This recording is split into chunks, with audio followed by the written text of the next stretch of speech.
Evening and welcome to tonight's United View. I'm Ben and I'm back this week. Thank you very much for Tom and Aidan for doing the preview shows and for hosting last week's show.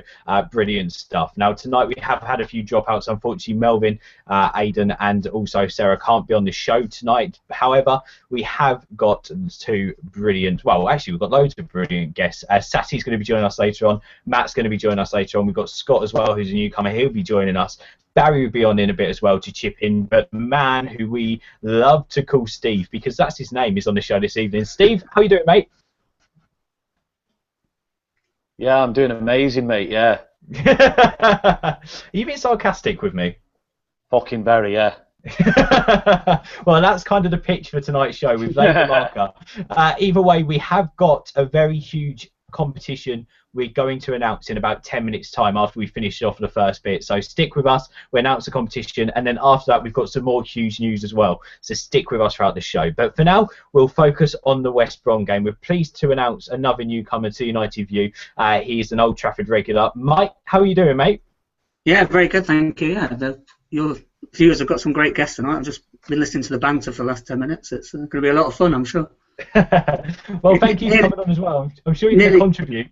Nearly cheered me up after yesterday, but not quite, lads. You'll have to try a bit harder. Well, to be honest, Mike, we are starting with you. What did you make of that yesterday? I mean, boring, pathetic, useless, some of the words after the game which fans were taking to Twitter and saying. What words would you use? What did you make of that? I think it just summarises where we are right now, to be honest. West Brom came. They had a plan. It was obvious from where I was sitting what the plan was in the first 5 minutes. And we're not good enough at the moment. We've got some decent players, we've had some good results, and then we've just got a little bit of a bad run, and just didn't really have a clue. Actually, younger side, nobody wants to take anybody on, and you know when you've got people parking the bus, you need a bit of invention, a bit of pace or something. Just didn't have anything, and Plan B was even worse. So yeah, and of course, Plan B, mate, being Fellaini up front, being Falcao on instead of McNair, being Van Persie back in midfield with Rooney, you know, also being Di Maria coming on the pitch and, well, what can we say, being absolutely useless. I mean, what do you make of our options at the moment? I think we have got a lot of options. It's not quite working for us at the moment. I think Di Maria at least was trying things. I mean, some of his passing was terrible, but the balls he was trying to get into the box, at least they had something on them, whereas we were just passing it sideways. Nobody would cross, nobody would shoot. It's pretty awful to watch, but as you follow the boys, whatever they're doing. It's quite frustrating to watch, but we've got the players. He has a philosophy. What I didn't understand really was Fellaini's position yesterday in the first half or the second. I mean, after his season last season, he's actually found a way to play him. Not a United player as far as I'm concerned, but the lad's been playing well. And then the last few weeks, okay, Carrick's out, but surely Blint's the option for Carrick. I know it didn't quite work in the last game before West Brom, but what the hell's what's he doing? I don't know. Fellaini did okay. Van Persie did okay in that position, but let's be honest, that's not what we want to see, really. No, it is a weird one, isn't it? Let's bring Steve in on this anyway, Steve. Regularly having you chipping in tonight. I mean, what did you make of Plan B? Fellaini up front, Van Persie in midfield? I mean... I'll go on to United. The whole performance yesterday, it was gutless, and it was the same exactly last week. Now, I didn't come on last week with the Everton game, and alarm bells were ringing for me because after City, and then Louis van Gaal's coming out and saying, I looked at a few of the players and I didn't think they fancied. No, I don't think that's his fault. Some might, they're entitled to their opinion. But how the fuck can Manchester United players not fancy a game after we got destroyed at Everton last season? Yeah, absolutely embarrassed. And I was there for West Brom last season at home, and I can tell you it was absolutely piss poor. But a lot of these players are not even remembering it. They aren't even bothered to turn up. And talk about character in that Man United side. Forget it, man. Absolutely forget it. It was gutless. And then they tried, and it was too late. Yeah, it wasn't an absolutely terrible game. West Brom got the goal, and yeah, they're going to sit back. But first off, United, like we're saying, United were just passing it side, just overconfident. I'm thinking, what are you overconfident for? Nothing's wrapped up yet. Yeah, we've had some brilliant results against big rivals.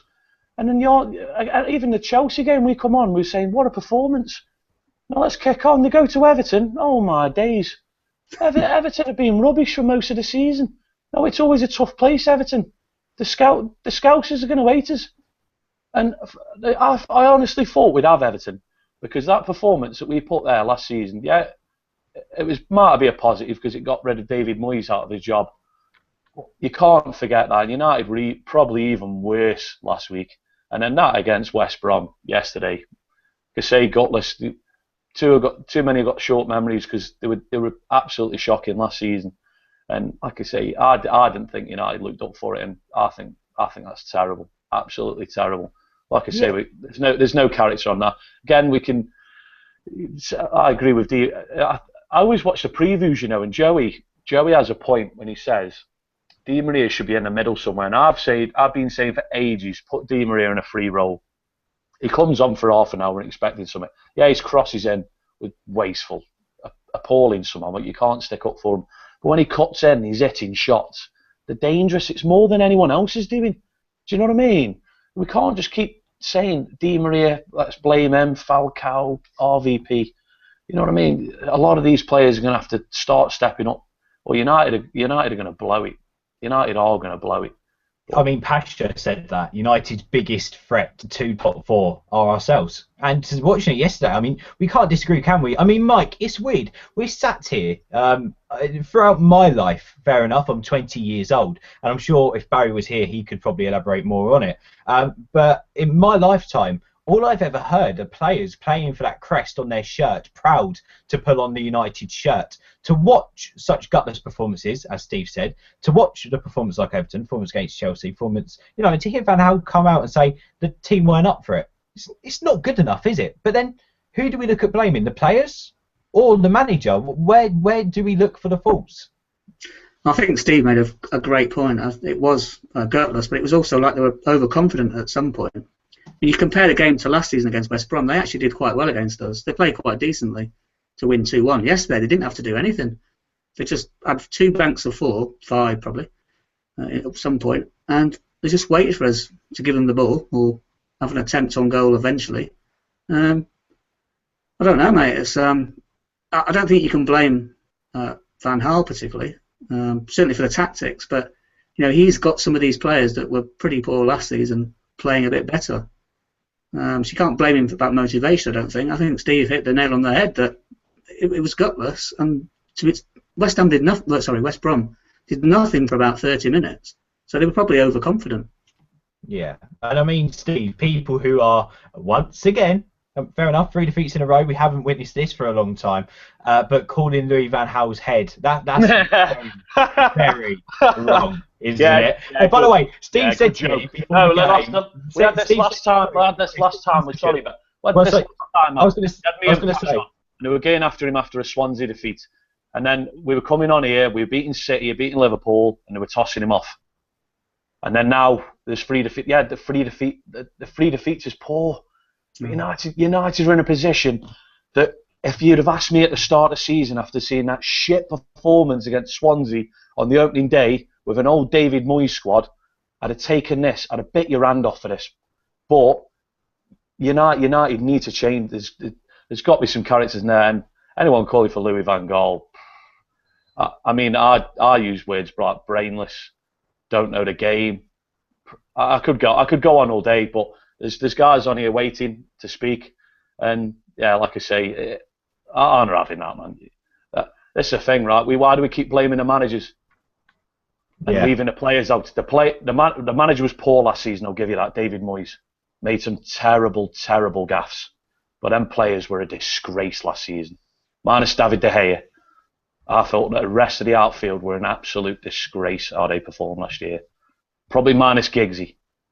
Thought Giggsy handled himself quite well in the run-in towards the end. Yeah, I was going to say, Steve, you said to me before before we started this show, give me these topics: Rooney, Van Gaal, Di Maria, and you were saying you were calm, but when you hear stuff like that, you can't stay calm, can you? Because it's just ridiculous. You can't. Because it's just the fickleness. I keep saying it with a modern. I tell you what, one thing it's the fickleness of the modern day fan. And I tell you what, I am so glad I was born in the 80s, right? I'm so glad I grew up and getting news on football from teletext. That's one. Honestly, There's one thing I'm glad of. I put 302 into CFAX. None of this shit on Twitter, believing fucking rumours from guys who haven't got a clue about the game or some fan account because it's got 10,000 followers. They're fucking morons.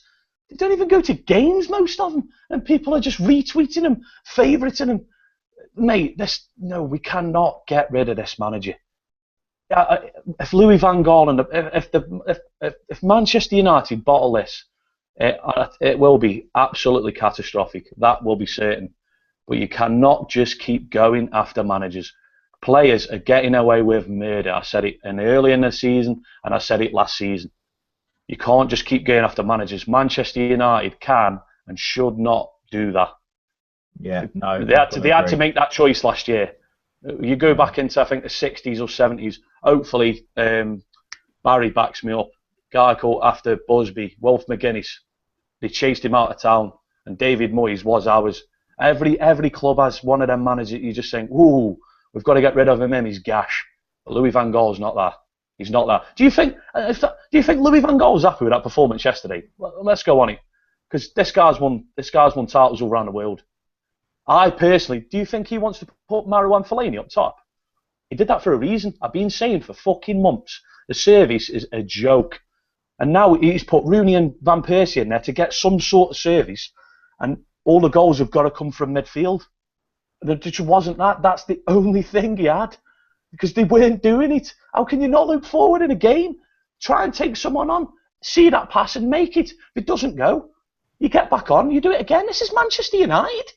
Yeah. That isn't the manager. You can't just keep blaming the manager for that. He ain't happy seeing this shite. You're just deluding yourself if you think he is. And I mean, it is mad, isn't it? Sorry, Steve. I just want to quickly touch on it, Mike, to you.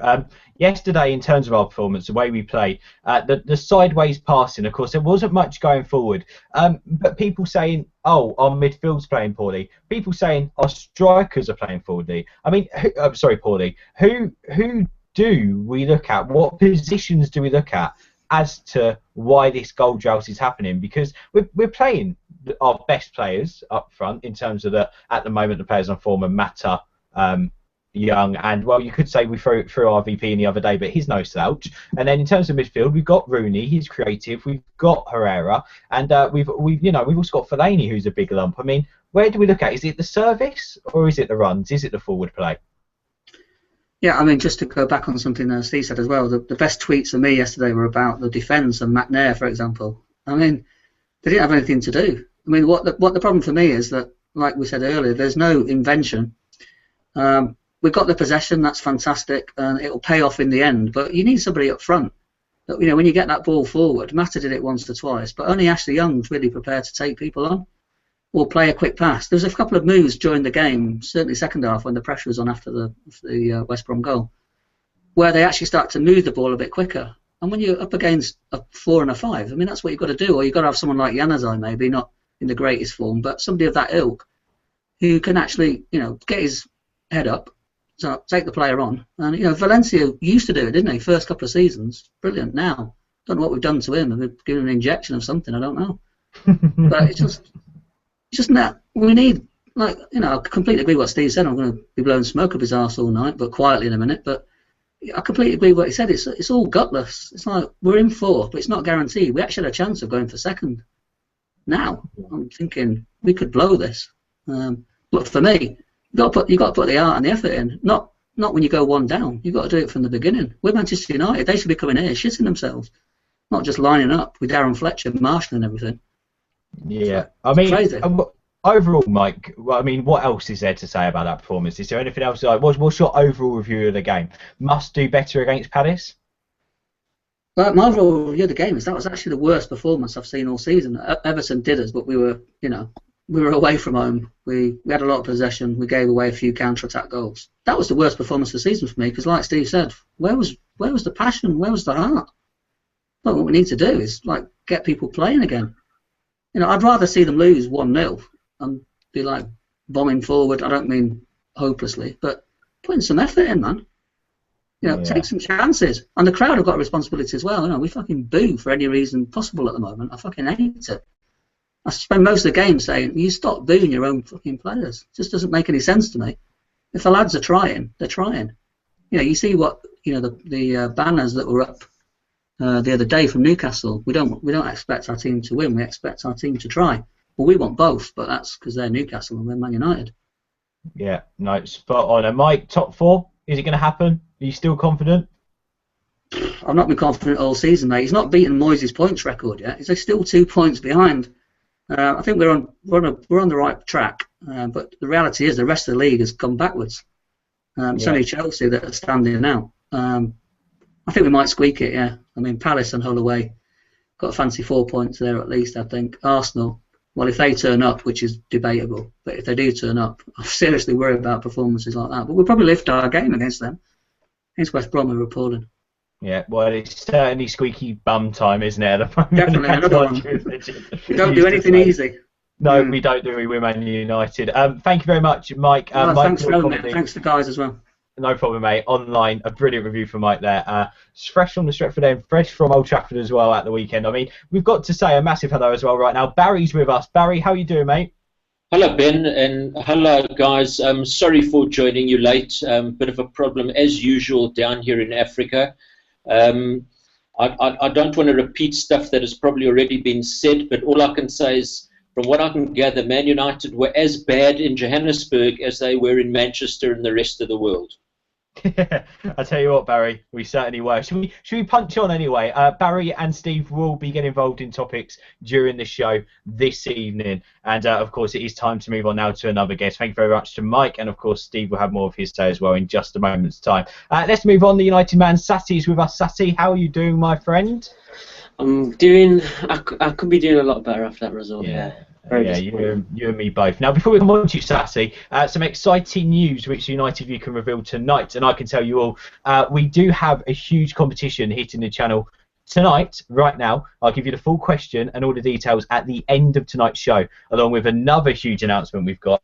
But we have got 2 tickets to United Bayern Legends game for you to go and see. I picked the seats the other day because I was given the option to, and I wish I was sitting in your seats for this game. Seriously, you get the best view of Old Trafford and you get the best seat in the house. So stay watching if you want to win them pairs of tickets to the Bayern United Legends game. And who knows, Steve was saying before, you could actually see Owen Hargreaves in a United shirt. I know, it's so exciting. But for now, Sati, someone who we're not currently seeing in a United shirt is Michael Carrick. Is it a coincidence that we're losing the games now whilst Carrick is injured?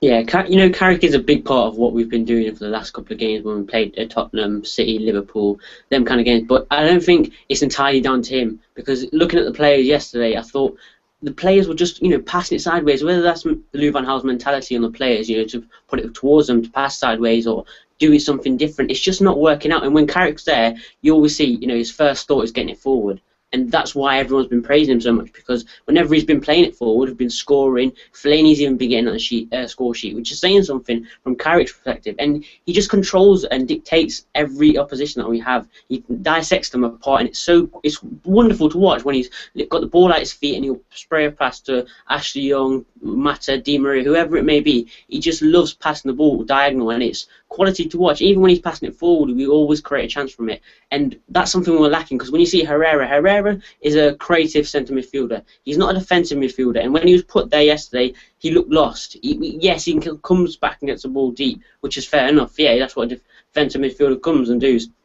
But the fact that he doesn't have the pass of Carrick, and that's what we've been lacking, and it's not entirely down to Carrick. I think the effort from the players wasn't there today. I thought many of the players they were like roaming around, and they didn't really seem that bothered. It was as if they thought top 4 was done, when in reality it wasn't, especially when you lose West Brom 1-0. Everyone was slating Moyes last season, but something has to change, because when Carrick's there, the team starts playing. It's like they've got a buzz of Carrick, and his motivation's there. But when he's not there, it's a massive hole in that midfield, and something's got to be changed with Louis van Gaal in his tactics, especially when Carrick's not there.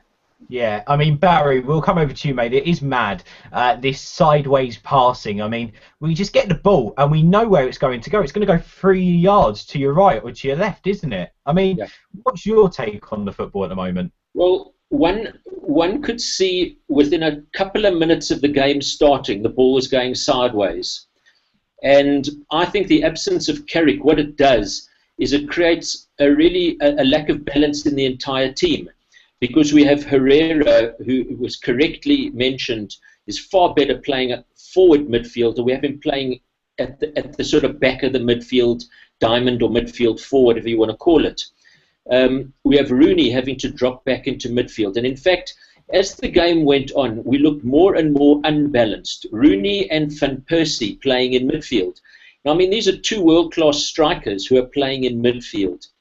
And I thought that kind of United tried a lot of desperation tactics to try and overcome a really workmanlike West Brom defence. And, I mean, come on, this is West Brom.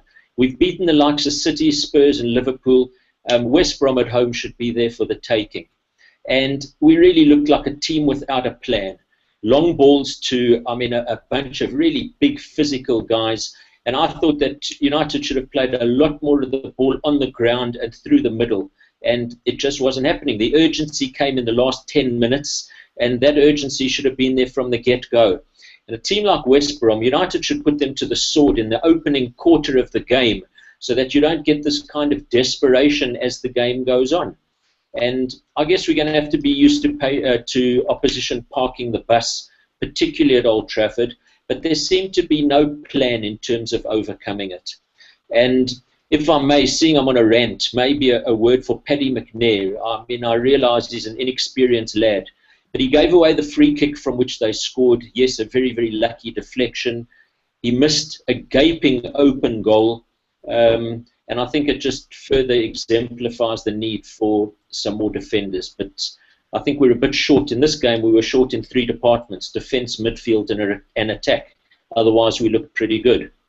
I mean, it's quite funny you say that we're short in three departments, because you talk about the departments, and for me, there was nothing from the right-back position, and there hasn't been for some time. I mean, sometimes we are on Valencia's back, but I think we're all in agreement. He's not a right-back. We need a natural right-back. We need a centre-back. We need a leader in our defence. We need a midfielder. We desperately need a midfielder. On top of that, we need an attacker.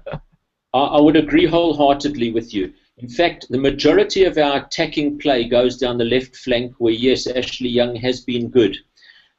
Very little attack down the right. I hate seeing Mata playing as a right wing. He looks absolutely lost over there. And I would like to have seen him in the so-called number 10 role yesterday, trying to thread a pass. But it really stemmed, I thought, yesterday from the absence of Carrick. Because when Carrick plays, the ball goes forward, he's able to create a defence-splitting pass, and we missed him terribly. And we've got to realise he's getting on in age, so we've got to be looking for a replacement for him in the next season or two. Yeah, no, I've got to agree. And Sati, we'll come back over to you, mate. We've already debated the fact that we would like to see Di Maria maybe in a Fellaini role, or, well, Barry's just hinted it on their Mata. Do you think we do need another creative midfielder? Do you think there's a need to have someone else in there? No, I think we've got enough of, we sold Kagawa because we have too many. That's the reason David Moyes got rid of him. We've got plenty of creative midfielders. Even if, we were lacking in injury, say we had Rooney and Mata was out, and we need Di Maria in centre midfield. You can also play Ander Herrera as Cam. So I don't think there's many problems in the creative role. It's just the fact of when we were 1-0 down against West Brom, I wanted to see Di Maria brought on, but I wanted to see him in a free role. And when you're losing 1-0, you want to see probably one of arguably your best player on the pitch in a free role where he can do stuff that he wants to do. Yes, every player should be disciplined in their position, which I agree with Van Gaal. But when you're chasing the game at Old Trafford, you want to see something different, something that's not in the formation and tactics. Let Di Maria have that freedom role, because when he does, you've seen it against QPR when his debut at Old Trafford. He was amazing. He was given that free role to roam around the pitch, and he was passing, he was scoring, he was assisting, he was doing everything that you wanted from him, from a £60 million player. But when he's disciplined, I don't think he performs as well as he could do in that free role, that behind the number in the number 10 role. So that's an area which, if he does play in number 10, that's where everyone wants to see him play there, because on the wing he can get caught out at times. There are times where he'll whip a couple of balls in and they're not that good, but then he'll deliver one perfect ball, and then when that perfect ball comes in, we won't have the likes of Rooney in there. We'll have Falcao, who just can't finish at the moment. So it's disappointing to see. If he's in that creative role, we'll score many goals. And it's disappointing to see that, because I think Di Maria does deserve a lot more time, because if you want to get rid of a player after a season, you're deluded after, especially spending £60 million on a player. That's a lot of money to get rid of him after one season. So it's just heartbreaking to see him not perform as well as we all wanted him to, because when he came, and him and Falcao, we all wanted him to do well. And when he's same with Falcao, when they're both disciplined to do a job, they're not doing it as good as they could do in that free role. At Madrid, he was in that centre midfield role, and he was running all over the place. He was running the pitch, and that's what we want to see more. When he's disciplined, he can't really do what he does best. Yeah, no, I've got to agree. Steve, I mean, could it be a case of that players are playing out position at the moment? I mean, we're saying we're missing Carrick, but that's forcing Rooney back out of his natural position. On top of that, you know, we're sticking Mata out on the right flank when really he is a number 10. You know, Daley Blind at left back at the moment for Shaw's injury. Makeshift defender well, not makeshift defender, but, you know, Valencia makeshift right back, and now a very inexperienced centre back. I mean, are we making do with what we've got at the moment, and it's just not good enough to break down these teams who park the bus? I think he's been making do for a while, mate, to be honest. You look how many players are out of position. He's turned, for the past 2 years, a bang average Valencia right winger into a right back. Now, Valencia's taken shit all year, but that's not his natural position, and he's done an half decent job in there for some.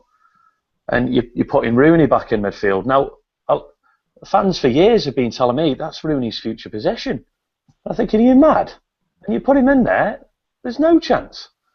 Van Gaal, the one word with Van Gaal is trust. He's pointing players in, and he's trusted them to do these jobs, because if you put them all in the natural positions, I think as a unit, I don't think Man United work. You put Raphael in at right back, I don't think he's trusted him for a long time. Now, I like Raphael, I like his attitude, I like his style of play, but if the manager doesn't like it, then he ain't going to play. It's as simple as that. And he's injured now for the rest of the season. Yeah, it probably is. Yeah, it was a rib injury, wasn't it? Yeah, broken ribs.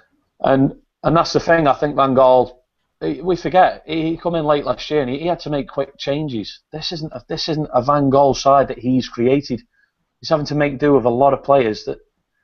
Is someone seriously telling me that he wants to play Marouane Fellaini every week? Because I'm not convinced. I've said it all season. Ashley Young, I think, has done in that 3-5-2. I thought he played well left wing back, and he's had a good couple of games.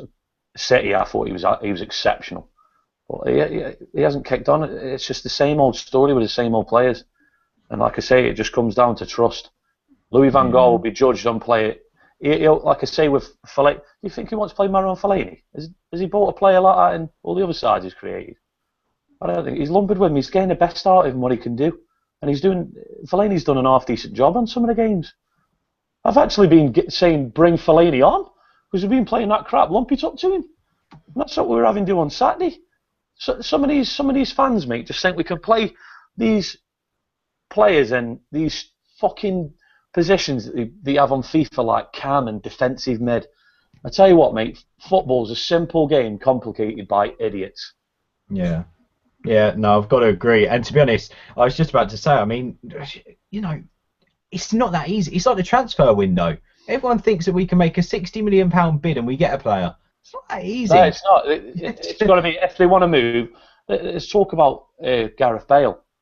Now, if Gareth Bale... Oh, don't get me started. Don't get me started. No, yeah, you don't have to react what I say, mate. Nobody does anyway. I talk shit half the time. If Gareth Bale becomes available, Manchester United go and get him. It's as simple as that. He become available when it was going from Tottenham. The rumours were that United had outbid Real Madrid. They spent nearly €100 million. When players like that become available, you go and get them. Sir Alex said it best. I don't think he was looking for a Van Persie that year. They become available, and I bet he's Ferguson. I bet he had changed his underwear.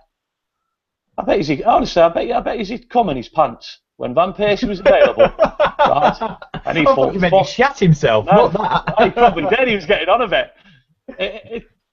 When a player like that becomes available, you snap it up. And what did he do that season?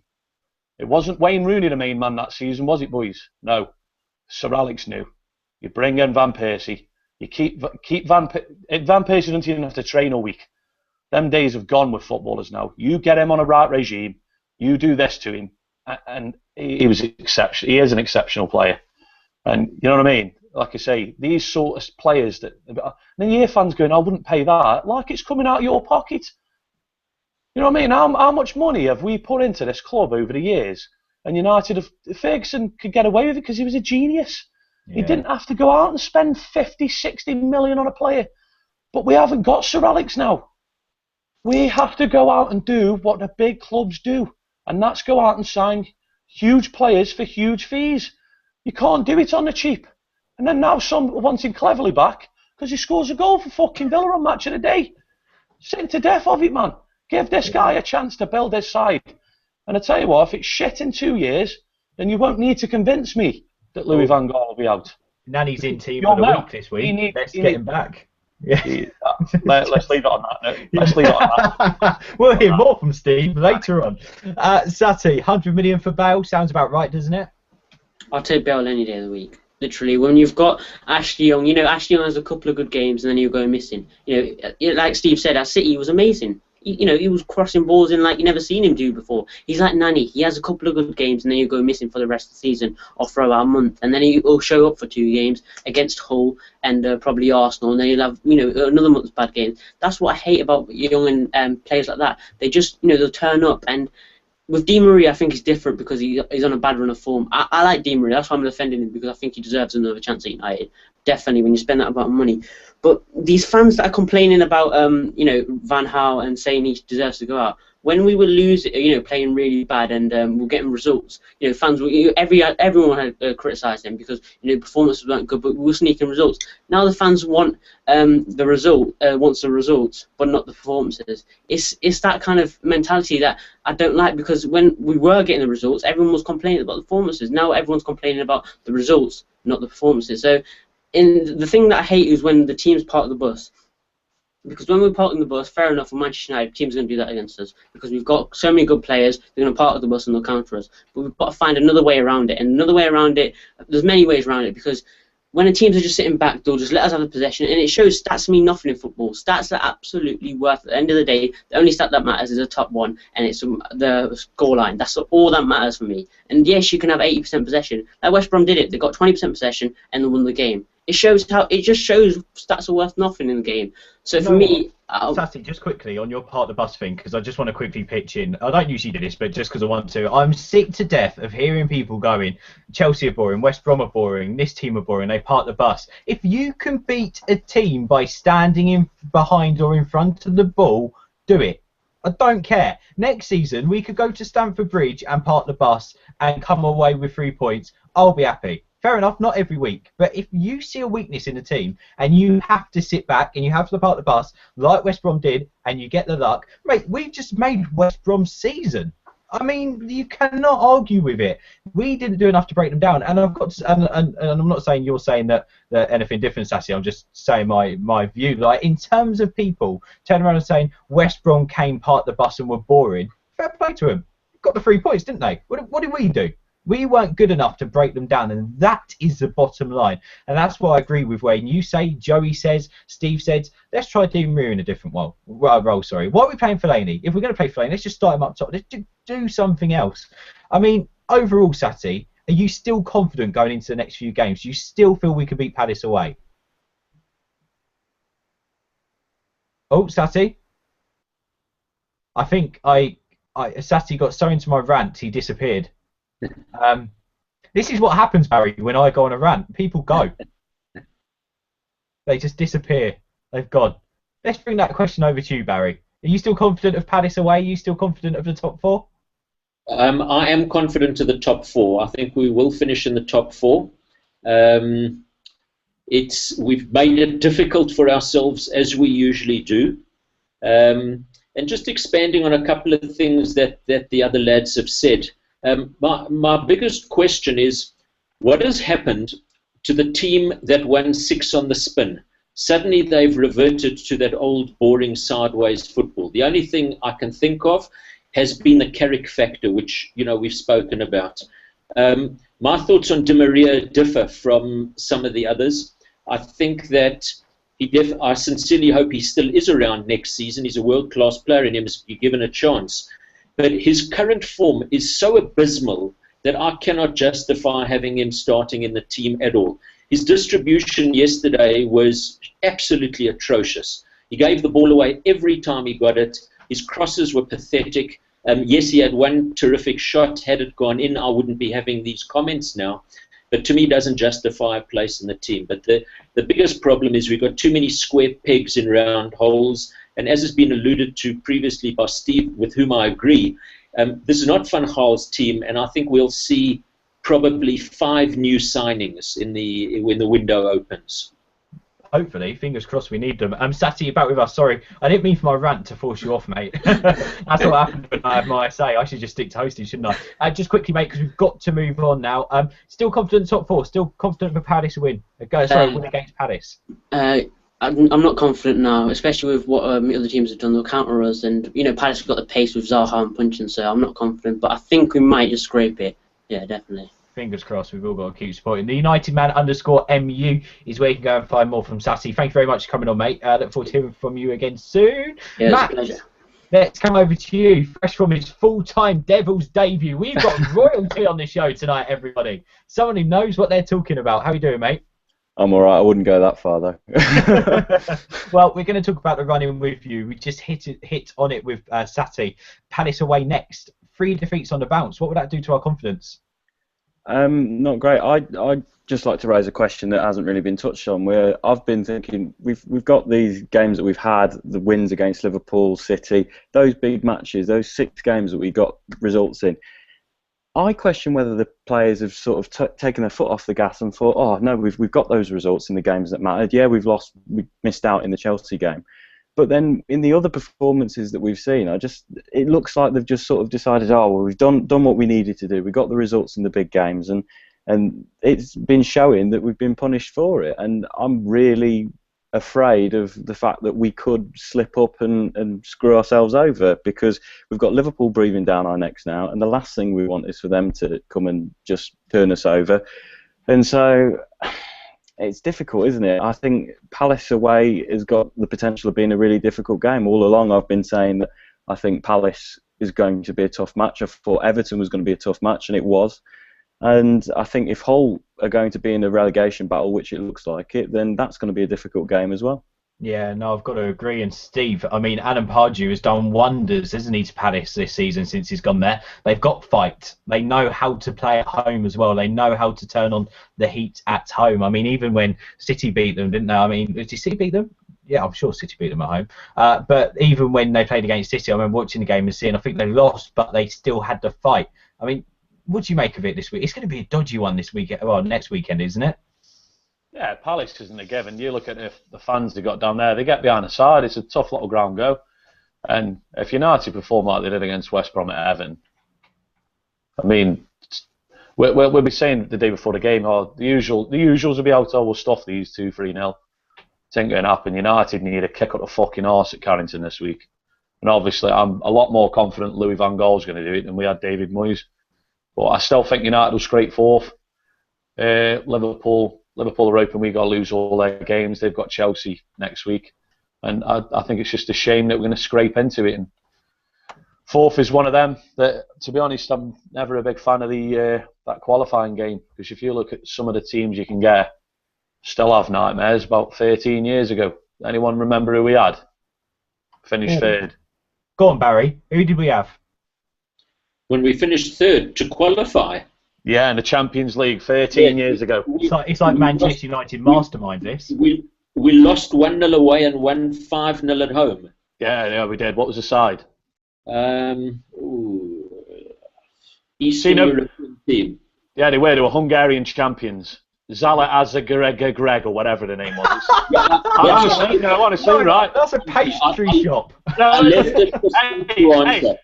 it sounds like a fucking Spice Girls lyric. United lost out there. Nothing's a given. These qualifying games I absolutely hate, because United had a side that would. You look at the players they had back then. You go out there, you give it all a big one, and you come away. Obviously, we stuffed them at home 5-0 because they were shy. But I mean, you look at some of the sides we could get now. I mean, it's just mad. United scrape fourth, I still think I've been confident they'll get 4 full season.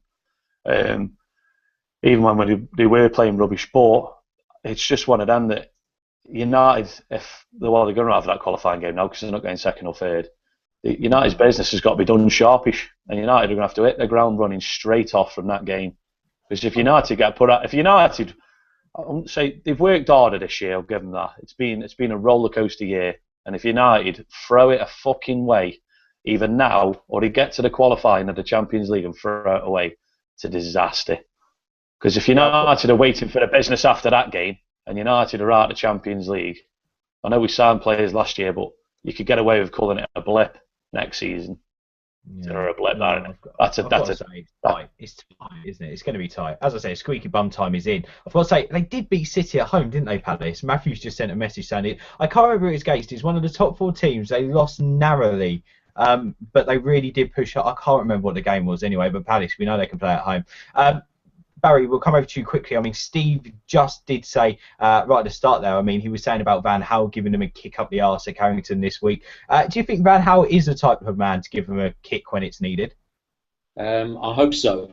I find it very difficult to gauge him in the media because I think he struggles with English. And it's kind of, I think he's translating into his head. You know, he gets asked a question, he translates it into Dutch, then back into English, and I think quite a lot of it gets lost in the translation. But, you know, listening to people who have played under him at previous clubs, he does seem to be quite a disciplinarian and a no-nonsense guy. So I would hope that he is doing that. I sincerely hope so. I think that for the Palace game, if we start the game with Carrick fit and Rooney restored up front, I think we could do well at Palace. Well, fingers crossed. We should be going to Palace and win, shouldn't we, Matt? I mean, it's not a game we should go in, oh, we'll take a draw away. But even for our confidence, we need to get something at Palace, don't we, Matt? Yeah, I mean, it definitely should be a game that we should aim to get the 3 points. But it's going to be tough because Pardew's done it in the past when he's managed Newcastle against us. He can organise a team, and the thing that we've said all along about Mourinho and even Pulis is that they can organise a team and get a result, and that's what's happened already with those 2 teams. And so I think we need to be wary of the fact that Palace can pose a threat in a similar sort of vein that West Brom and Chelsea have done. But we should really, like Steve has said, the players need to kick up the backside and actually work hard and go for it and treat the game like a cup final almost, because we desperately need to get this result. Because if we get another defeat, then who knows what could happen, and I just daren't think about it, to be honest. It's mad, isn't it? Because we've played Chelsea we've come off the back of some great wins. We've played Chelsea away, Everton away, and West Brom at home. No goals for over 4 hours. Robin van Persie, Di Maria, Young, Mata, Herrera, Rooney. All players who can chip in with goals. Probably missed players out there. Like Young, you know, Matt. I mean, can you remember the last time we've gone over 4 hours without scoring, and with our squad? It's not right, is it?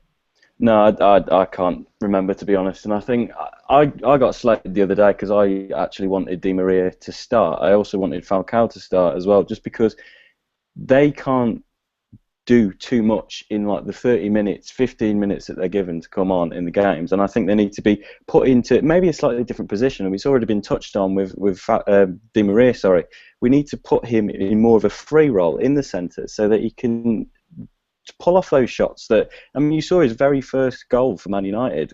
He was electric because he just was shooting from all sorts of different angles. He did it in Leicester as well.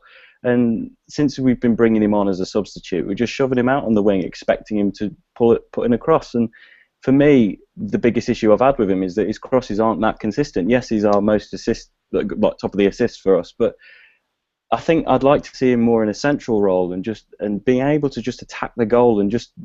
That was the kind of role that I remember him having for Real Madrid, is that their whole attacking lineup, they'd just free roam and just go for it and interchange with one another. And I feel like in this setup that we've got at the moment, that Di Maria is limited to being just shoved out onto the wing, and it's making his reputation suffer for it. And I think with people claiming that they want to get rid of him, it is very extreme. We've paid £60 million for a player who I'd want to see succeed.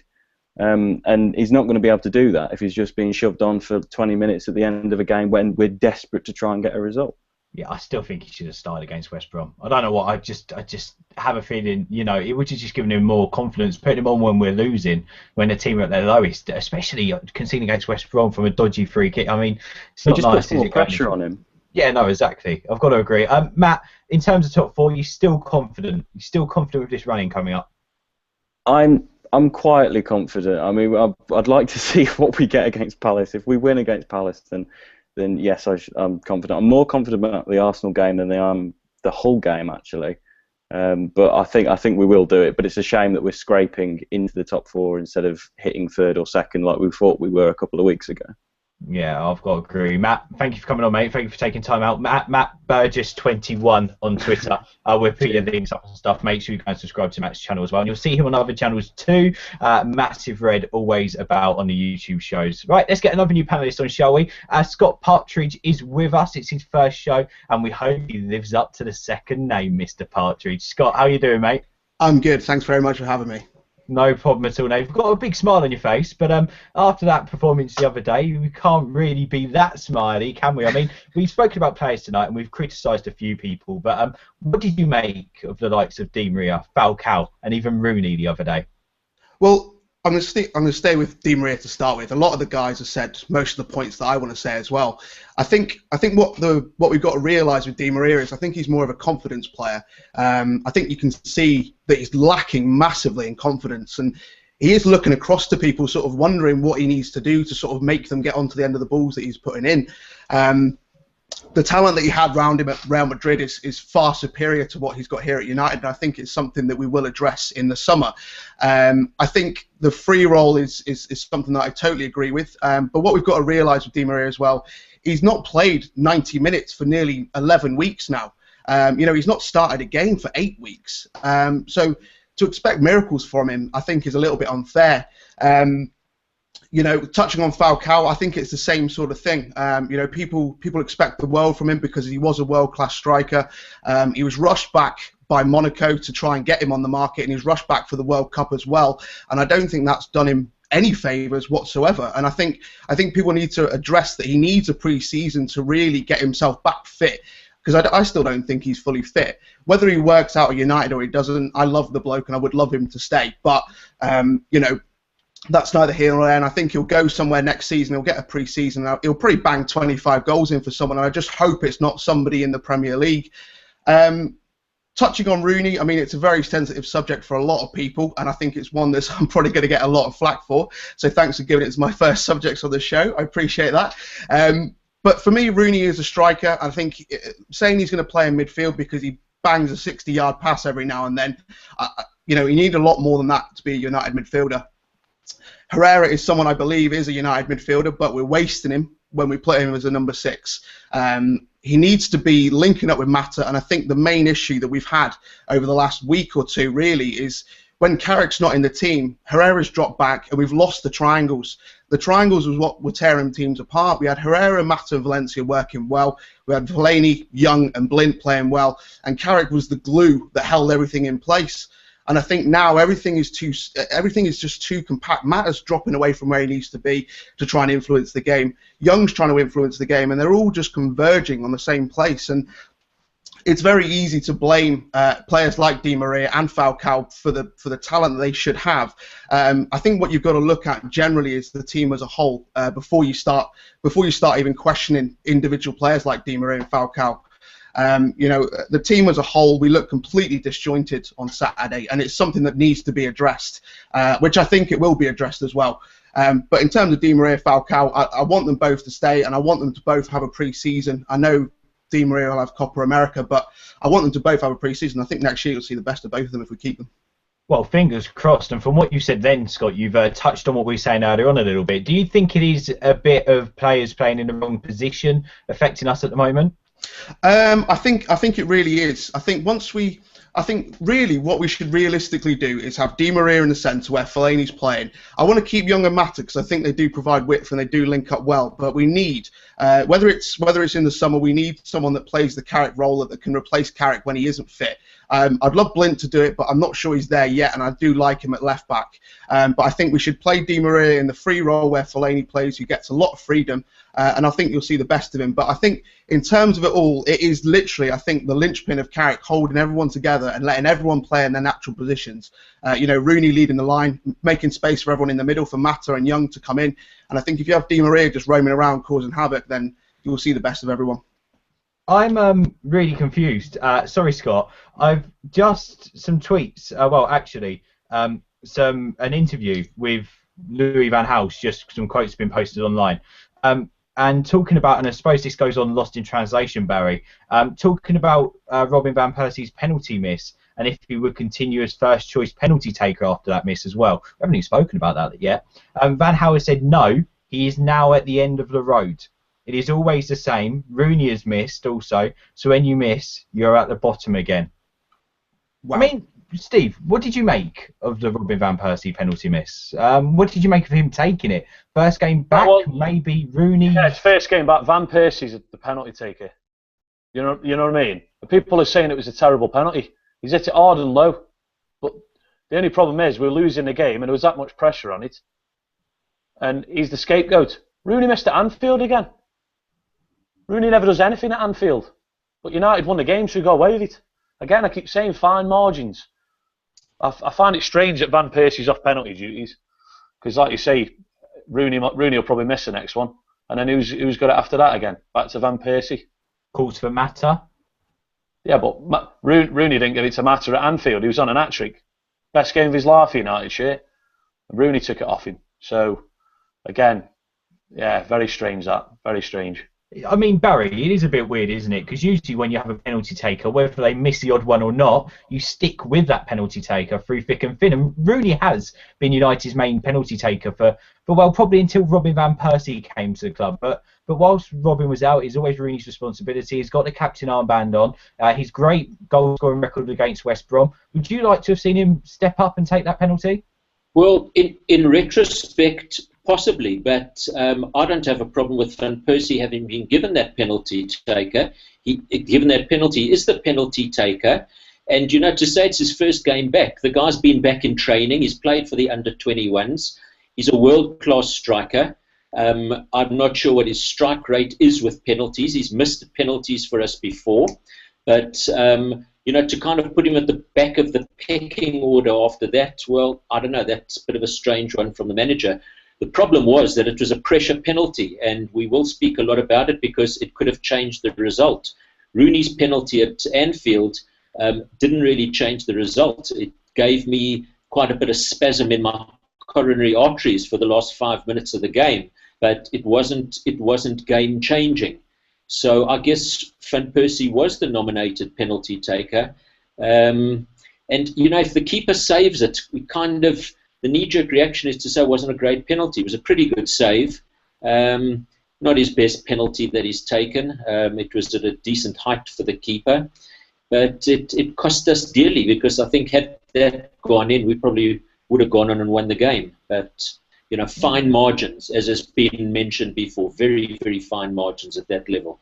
It is mad, isn't it, Scott? Because we're now talking about the Van Persie penalty as using him as a scapegoat. People blaming Di Maria, people saying Rooney wasn't good enough, people saying, Van Persie wasn't good enough, Young wasn't good enough. I mean, it's time to stop scapegoating, isn't it?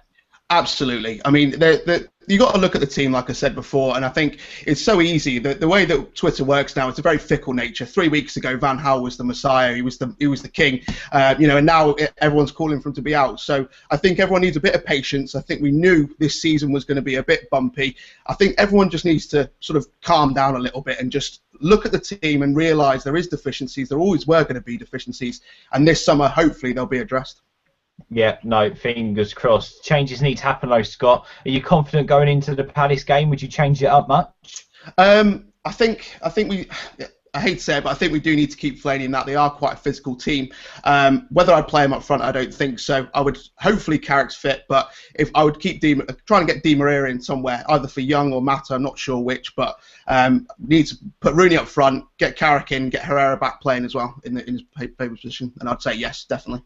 Yeah, fingers crossed. I mean, let's do some final thoughts then. Comment in the comment box your final thoughts on the West Brom game, and also the show this evening if you like, and we'll read some of them out, or you can tweet us at United View. Comment in the comment box now, sorry. Be quick, Steve, we'll come over to you for your final thoughts, please, mate. Yeah, that's my final thought on that game, mate. Was it a puff? It was just a... Yeah, boring. We've lowered our tone a bit, haven't we? Nothing you can say that we've gone through, man, to be honest.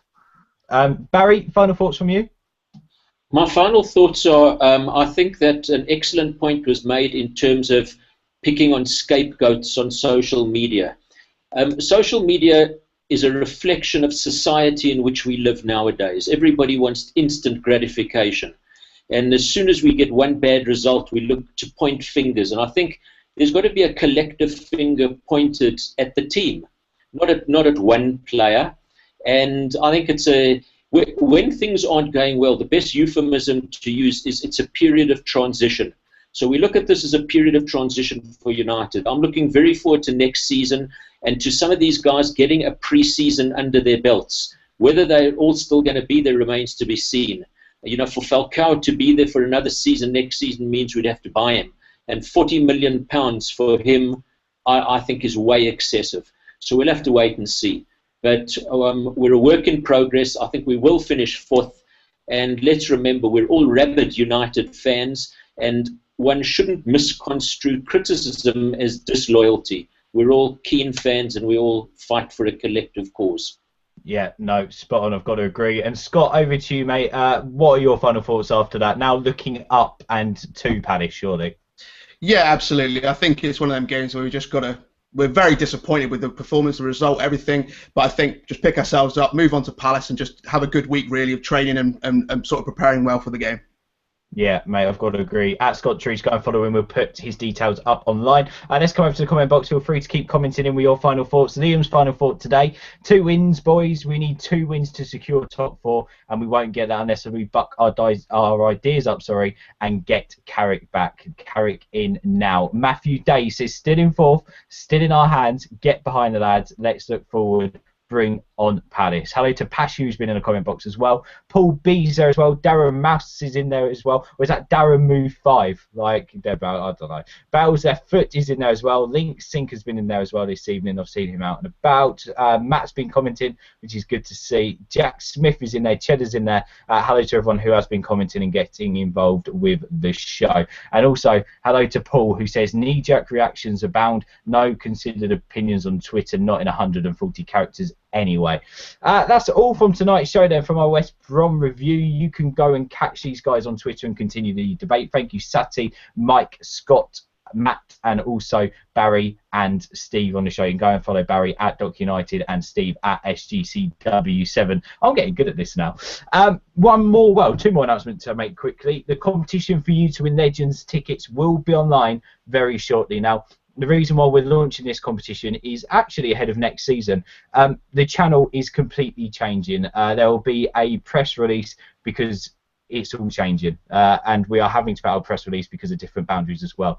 We are linking up with Stretchy News TV when the new season starts. Stretchy News TV is relaunching with me and Dale completely taking over and changing the channel, of which all of our panelists will come over, and you can catch all of us doing what we do best on that channel, communicating with more fans from around the world, from the Stretford end to America to Australia, and even to New Zealand as well. I'm sure the Tactics Network will watch later on as well. So make sure you join us from next season on Stretchy News TV. We'll keep doing what we're doing this season on the United View. However, if you do want to win those Legends tickets, keep an eye out to at the United View and at Stretchy News TV. We've got a pair to give away, and it'd be great to give it away to a United View regular. So keep watching, get online to Stretchy News TV, and I can't wait. It's going to be a great competition, and to team up with Dale and Serge, those lads are great. StrettyNews.com, go check it out. That's all from us tonight. Thank you for watching. More details soon. Keep an eye on the Twitter, and we'll see you Wednesday night, 10 o'clock for the preview show with Tom. Ciao for now.